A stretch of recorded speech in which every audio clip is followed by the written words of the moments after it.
அந்த கூட்டணிலாம் சேர போறாரு அப்படின்ட்டு ஒரு பொய்யான ஒரு பிரச்சாரத்தை பண்ணிட்டு இருந்தாங்க. விஜய் பிஜேபியோட ரகசிய உறவில் இருக்கிறார் என்ற நெரேட்டிவை திமுகவும் சேர்ந்துதான் செட் செய்கிறது. விஜய் போறாரா ஆனால் அந்த மாதிரி ஒரு பேச்சு நடந்தது, முயற்சி நடந்தது உண்மை. VGT Holidays. GT Holidays, South India's #1 travel brand. Karthipuram, Coimbator's 200-acre Dream Township premium plots. நகர்ப்புறங்களில் பெரிய தாக்கத்தை விஜய் ஏற்படுத்துவார். சென்னை திமுக கோட்டையாக இருக்கு, அதை உடைக்கிறாரா இல்லையோ, சென்னையில் அதிமுக ஓட்டு வங்கியில் ஓட்டையை ஏற்படுத்துவார், பெரிய ஓட்டையை ஏற்படுத்துவார். திராவிட முன்னேற்ற கழகத்திற்கும் தாவேகாவுக்கும் தான் சென்னையில் பல தொகுதிகளில் கடுமையான போட்டி இருக்கும். சென்னையில் அதிமுக ஒரு 6-7 தொகுதிகளுக்கு குறையாமல் 3வது இடத்திற்கு தள்ளப்படும் என்று சொல்லுகிறார். பணம் கொடுக்காமல் பெருங்கூட்டம் திரளுவது இன்றைக்கு தமிழ்நாட்டில் விஜய்க்கும் சீமானுக்கும் மட்டும்தான். வேற எல்லாரும் பணத்தை கொடுத்து தான் கூட்டுறாங்க. அது திரு எடப்பாடி பழனிசாமி ஆகட்டும், திரு மு.க. ஸ்டாலின் ஆகட்டும், திரு உதயநிதி ஸ்டாலின் ஆகட்டும், இவர்களுக்கெல்லாம் பணம் கொடுத்து கூட்டம் கூட்டப்படுகிறது. களத்தில் திமுக அதிமுக வேட்பாளர்களில் கிட்டத்தட்ட ஒரு 100 பேர் கோடீஸ்வரர்களாக இருக்கிறார்கள். பணத்தை வாரி இறைக்க தயங்க மாட்டார்கள். இவர்கள் நிற்கிற தொகுதிகளில் விஜய் வேட்பாளர் இருப்பதே முதலில் தெரிய வேண்டும். சும்மா விசில ஓடிட்டு நானும் இருக்கேன்னு சொல்லிட்டு இருந்தா பிரயோஜனம் இருக்காது. நானும் ரவுடிதான்ற மாதிரி இருக்காது. காங்கிரஸ் கட்சி திராவிட முன்னேற்ற கழக கூட்டணியிலிருந்து விலகி விஜய் கட்சியுடன் சேர முடிவெடுத்திருந்தால் தமிழ்நாட்டின் தேர்தல் முடிவுகளே மாறி இருக்கும் என்பது என் பார்வை. அவர்களுக்கு ஒரு நல்ல வாய்ப்பு இருந்தது. அந்த வாய்ப்பை காங்கிரஸ் நழுவ விட்டு விட்டது என்று நான் பார்க்கிறேன். திமுகவிடம் வரிசையாக சரணாகதி அடைந்து கொண்டிருக்கின்றன கேவலமான காட்சியை பார்க்கிறோம். வீரவசனம் பேசிய இந்திய கம்யூனிஸ்ட் கட்சியினுடைய சீட்டு 1 குறைஞ்சு போச்சு. மதிமுகவுக்கு 2 சீட்டு குறைஞ்சு போச்சு. விசிகாவுக்கு என்ன ஆகும் தெரியல. தேமுதிகவை விட குறைவாக விசிக வாங்க ஒப்புக்கொண்டால் அது கேவலம், அசிங்கம். எப்படி பார்த்தாலும் கூட்டணி கட்சி இல்லாம அரசியலை எதிர்கொள்றதுன்றது ஒரு கேள்வியா பார்க்கிறேன். நிச்சயமாக கூட்டணி கட்சி இல்லாமல் தாவேகா இந்த தேர்தலை சந்திக்கும் என்பது பலவீனமான அம்சம். ஆனால் விஜய் அவர்களுடைய வாக்கு வங்கிகளை பேசுறதுனால இந்த ஒரு கேள்வி கேட்கிறேன். தொடர்ந்து ஒரு கருத்து இருக்கு, விஜய் எந்த தொகுதியில நிக்க போறாரு அப்படின்னு. ஒரு சில மாதங்களுக்கு முன்னாடி எடுத்துக்கிட்டோம்னா விஜய் வேளச்சேரி தொகுதியில நிக்க போறாருன்ற ஒரு பேச்சு வந்துச்சு. இப்போ பெரம்பூருங்கிறாங்க, கொளத்தூருங்கிறாங்க, இந்த மாதிரி நிறைய விஷயங்கள் இருக்கு. ஆனா சென்னை எடுத்துக்கிட்டோம் அப்படின்னா பொதுவாகவே ஒரு கருத்து இருக்கு இல்லையா, சென்னை பொறுத்த வரைக்கும் அது திமுகவுடைய கோட்டை அப்படிங்கிற ஒரு விஷயம் இருக்கு. இதை உடைப்பாரா விஜய்? சென்னை திமுக கோட்டையாக இருக்கு, அதை உடைக்கிறாரா இல்லையோ, சென்னையில் அதிமுக ஓட்டு வங்கியில் ஓட்டையை ஏற்படுத்துவார், பெரிய ஓட்டையை ஏற்படுத்துவார். சென்னையில் நான் சில கருத்து கணிப்பு நிறுவனங்களை நடத்திய நண்பர்களோடு பேசினேன்.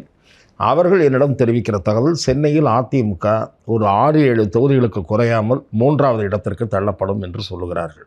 திராவிட முன்னேற்ற கழகத்திற்கும் தாவேகாவுக்கும் தான் சென்னையில் பல தொகுதிகளில் கடுமையான போட்டி இருக்கும் என்று சொல்லுகிறார்கள். விஜய் வேளச்சேரியில் நிற்கப் போகிறாரா, விக்கிரவாண்டியில் நிற்கப் போகிறாரா? ஏன்னா வீன்ற ஆரம்பிக்கிற இடத்துல எங்கே வேணால் நிற்பாருன்றாங்க. வேளச்சேரியா, விக்கிரவாண்டியா, பெரம்பூர் வீல் ஆரம்பிக்கல, என்னன்னு தெரியாது. தூத்துக்குடியில் நிற்பார் என்றும் சொல்லப்படுகிறது. கடலோர பகுதி மீனவர்கள், கிறிஸ்தவர் மீனவர்கள் இவர்களெல்லாம் பெருமளவில் விஜய்க்கு வாக்களிப்பார்கள் என்று சொல்லுகிறார்கள். என்னை பொறுத்தவரை நகர்ப்புறங்களில் பெரிய தாக்கத்தை விஜய் ஏற்படுத்துவார். நகர்ப்புற வாக்காளர்களிடையே இளைஞர்கள், இளம் பெண்கள், கிறிஸ்தவர்களில் ஒரு பகுதியினர், அதே போல இஸ்லாமியர்களில் இஸ்லாமிய சமூகத்தைச் சேர்ந்த பெண்கள், குறிப்பாக ஒரு 20 முதல் 30 வயதுக்குட்பட்ட பெண்கள், இவர்களெல்லாம் கணிசமானவர்கள் விஜயை ஆதரிக்கிறார்கள் என்று கருத்து கணிப்பு நண்பர்கள் கூறுகிறார்கள். ஆகவே நகர்ப்புறங்களில் விஜயின் தாக்கம் பெரிய அளவில் இருக்கும், கிராமப்புறங்களில் அந்த அளவு இருக்காது என்பது தான் என் பார்வை. கிராமப்புறங்களில் இன்னமும் இரட்டை இலையின் செல்வாக்கும் உதயசூரியனின் செல்வாக்கும் தான் மேலோங்கி இருப்பதாக நான் அறிகிறேன். ஓகே, தொகுதிகளை தேர்ந்தெடுக்கும் பட்சத்தில் விஜய் நகர்ப்புறத்தை தேர்ந்தெடுத்தால் தான் அவருக்கு நல்லதுன்றது சொல்லுங்கள். நகர்ப்புறமாக இருக்கக்கூடிய பெருமளவு மாநகர பகுதியாக இருக்கக்கூடிய திருச்சியில் கூட சொல்லுகிறார்கள். திருச்சி கிழக்கு தொகுதி கூட அவருடைய லிஸ்டில் இருப்பதாக சொல்லுகிறார்கள். ஒரு 4-5 தொகுதி சொல்கிறாங்க. வேளச்சேரி, பெரம்பூர், திருச்சி கிழக்கு, தூத்துக்குடி, விக்கிரவாண்டி, இதெல்லாம் எனக்கு தெரியல. விக்கிரவாண்டியில் கொஞ்சம் ரூரல்லாம் இருக்குது. ஒரு மாநாடு நடத்தினதுனால விக்கிரவாண்டின்னு சொல்கிறாங்களான்னு தெரில. ஏன் விருகம்பாக்கத்தை விட்டாங்கன்னு தெரில. ஸ்டூடியோலாம் இருக்குது, அங்கே சினிமா தொழிலாளர்கள்லாம் நிறையா இருக்காங்க. அது இருக்கா என்னன்னு தெரியல.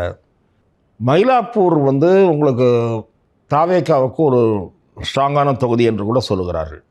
அங்கே இருக்கக்கூடிய குடிசை பகுதிகள், குறிப்பாக அங்கே இருக்கக்கூடிய கடலோர பகுதி, பட்டினப்பாக்கத்தை ஒட்டி அந்த குப்பங்கள் பகுதி, மீனவர்கள் நிறைந்த அந்த பகுதியிலெல்லாம் விஜய் கொடி நிறைய ஒரு கொடிகள் பறப்பதை நானே பார்த்திருக்கிறேன். ஆகவே இதில் எந்த தொகுதியை அவர் ப்ரிஃபர் பண்ணுவார்? அவரும் சில கருத்து கணிப்பு நிறுவனங்களை பயன்படுத்தி இருக்கிறார்கள். விஜய் கட்சியினுடைய பிரமுகர், முக்கியமான பிரமுகர், அவருக்கு மிக வேண்டியவர். அவரிடத்தில் தனிப்பட்ட முறையில் நான் உரையாடும் போது தங்களுக்கு 30% வாக்கு இருக்கிறது என்று அவர்கள் நம்புகிறார்கள். விஜயே அதை பொதுமேடையில் பேசினார். எனக்கு இன்றைக்கே 30% ஓட்டு இருக்குது, நமக்கு இன்றைக்கே 30 இருக்குது அப்படின்னு அவர் ஒரு மீட்டிங்கில் பேசினார். அவர்களும் கருத்து கணிப்பு நடத்தி இருக்கிறார்கள், அதை நம்புகிறார்கள். நான் 30 இருக்கான்னு நான் களத்திற்கு போகாமல் சொல்ல மாட்டேன். நான் பல கருத்து கணிப்பு நிறுவனங்கள் நண்பர்களிடம் பேசினேன். அவர்கள் எனக்கு சொல்வது சில தொகுதிகளில் 25 இருக்கிறது, 28 இருக்கிறது, 10 இருக்கிறது, 11 இருக்கிறது, ஆவரேஜாக வரும்போது ஒரு 15லேருந்து 18 வாங்குவார் என்று சொல்லுகிறார்கள். கிராமப்புறமாக அடர்த்தியாக இருக்கக்கூடிய பகுதிகளில் 8 தான் வருது அவருக்கு. தொகுதிகளில் கிராமப்புறமாக இருக்கக்கூடிய தொகுதிகளில் 8 தான் வருது. 8 ஒரு இடத்துல, 25 ஒரு இடத்துல, 28 ஒரு இடத்துல. ஷோஸ் எங்கேயாவது ஒரு காமனாக மீட் ஆகும்போது 15லேருந்து 18க்குள்ளே வந்து நிற்பார். இரண்டாவது என்ன ஒரு பின்னடைவு என்று சொன்னால், இதையெல்லாம் ஓவர் கம் பண்ணி அவர் அபரிமிதமான ஓட்டு வாங்கினார்னா அது சாதனையாக தான் இருக்கும். இன்னொரு பின்னடைவு என்னவென்று சொன்னால், களத்தில் இருக்கக்கூடிய 234 தொகுதிகளில் களத்தில் திமுக அதிமுக வேட்பாளர்களில் கிட்டத்தட்ட ஒரு 100 பேர் சுமார் 100 பேர் கோடீஸ்வரர்களாக இருக்கிறார்கள். பணத்தை வாரி இறைக்க தயங்க மாட்டார்கள். இன்றைக்கே கூட நான் ஒரு வாரம் இருமுறை வெளிவருகிற பத்திரிகையில் இன்றைக்கு வந்திருக்கிறது அந்த செய்தி. ஆனால் 10 நாட்களுக்கு, ஒரு வாரத்திற்கு முன்பே நான் ஒரு யூடியூப் சேனலில் பேசியிருக்கிறேன். ஒரு 30-40 தொகுதிகளில் ஏற்கனவே பரிசு பொருட்களை கொடுக்க ஆரம்பித்து விட்டார்கள் திமுக அதிமுகவை சேர்ந்தவர்கள்.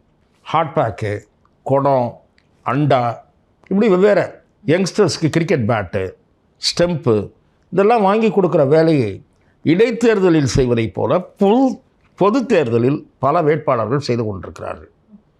ஸோ இந்த மாதிரியான கோடீஸ்வர வேட்பாளர்கள் இருக்கிறார்கள் அல்லவா, சுமார் ஒரு 80 பேர். இவர்கள் நிற்கிற தொகுதிகளில் விஜய் வேட்பாளர் இருப்பதே முதலில் தெரிய வேண்டும். அந்த அளவு செலவு பண்ணால் தான் தெரியும் நீங்கள் களத்தில் இருக்கீங்கன்னு.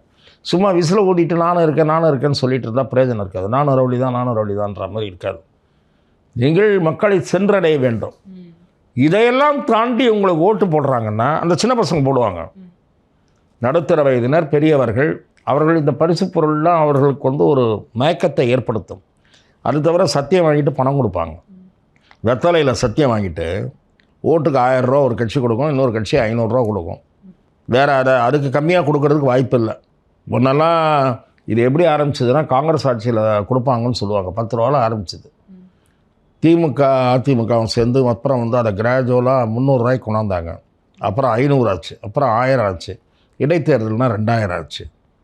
இப்போ அது இடைத்தேர்தல் மாதிரி பொது தேர்தலும் ஆகிடும். 500 1000ன்னு இப்பயே பேச்சு ஆரம்பிச்சிருச்சு.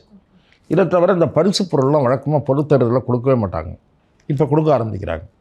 ரெண்டாவது, கூட்டத்துக்கே ஆளை கூப்பிட்டு வர்றதுக்கு பணம் கொடுக்குறாங்க. இப்போ இது ஒரு புது கலாச்சாரம். 200 ரூபா ஒரு கட்சி கொடுக்குது, இன்னொரு கட்சி 300 ரூபா கொடுக்குது. அந்த வகையில் பாராட்டக்கூடிய அம்சம், பணம் கொடுக்காமல் பெரும் கூட்டம் திரளுவது இன்றைக்கு தமிழ்நாட்டில் விஜய்க்கும் சீமானுக்கும் மட்டும்தான். வேறு எல்லாரும் பணத்தை கொடுத்து தான் கூப்பிட்றாங்க. அது திரு எடப்பாடி பழனிசாமி ஆகட்டும், திரு மு க ஸ்டாலின் ஆகட்டும், திரு உதயநிதி ஸ்டாலின் ஆகட்டும், இவர்களுக்கெல்லாம் பணம் கொடுத்து கூட்டம் கூட்டப்படுகிறது. பணம் கொடுக்காமல் தானாக திரளும் கூட்டம் விஜய்க்கும் சீமானுக்கும் மட்டும்தான். அதில் சீமானை விட விஜய்க்கு திரளுகிற கூட்டம் அதிகம் என்பது என் பார்வை. ஓகே, இந்த வருட ஒரு தேர்தல் காலத்தை எடுத்துக்கிட்டோம்னா ஒரு மாதிரி எதிர்பார்ப்பு நிறைந்த ஒரு களமாக தான் இருக்குது. அதிலும் விஜய் அவர்கள் வந்து கூட்டணி இல்லாமல் என்ன பண்ண போகிறாருங்கிற ஒரு கேள்வி எழும்பொழுது அவர் வந்து மறைமுகமாக காங்கிரஸினுடைய வரவுக்கு வந்து காத்திருந்தாரோ அப்படிங்கிற மாதிரி தான் பார்க்கப்பட்டது.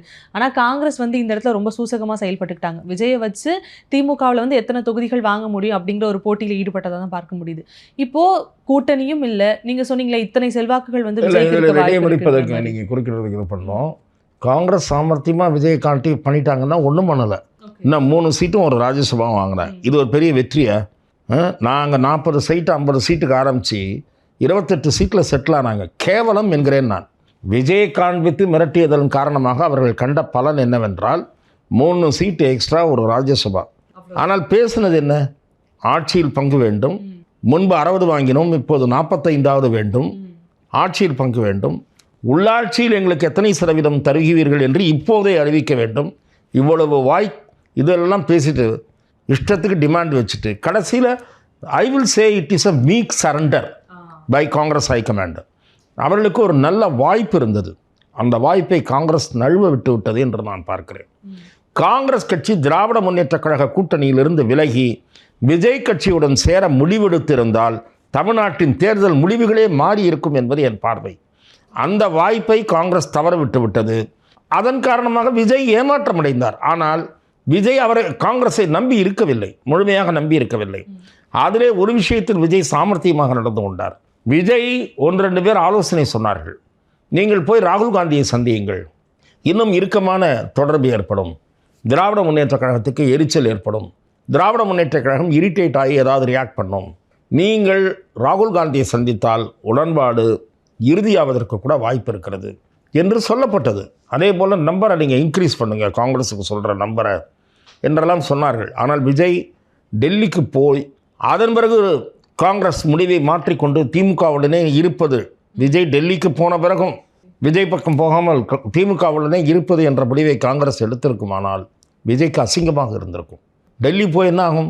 டெல்லி போய் அசிங்கப்பட்டார், போய் கெஞ்சினார், கூட்டணிக்கு ட்ரை பண்ணார் அப்படின்ற ஒரு அசிங்கம் வந்திருக்கும். அதிலிருந்து விஜய் தப்பித்து விட்டார் என்பது என்னுடைய பார்வை.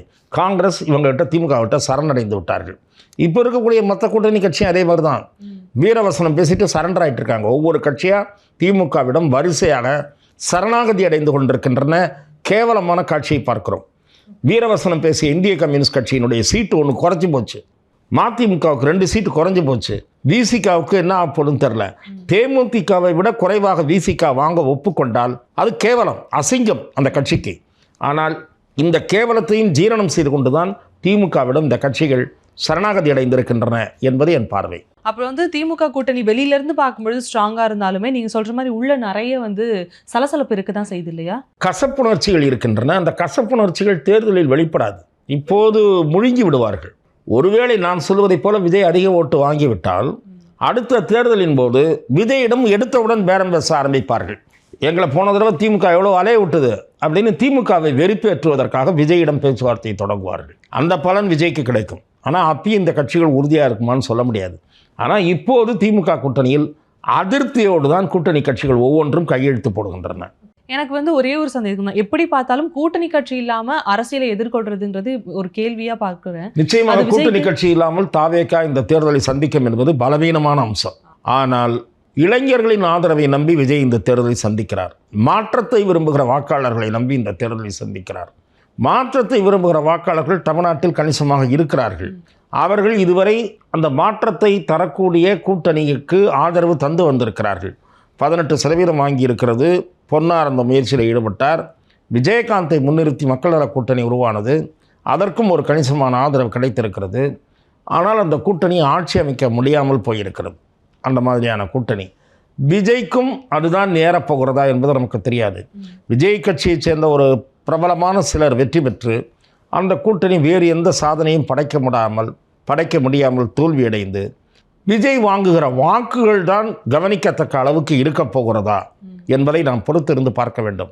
ஆனால் தனித்து நிற்பது என்பது விஜய்க்கு ஒரு சோதனை தான், அக்னி பரீட்சை என்று வேண்டுமானால் நான் சொல்லுவேன்.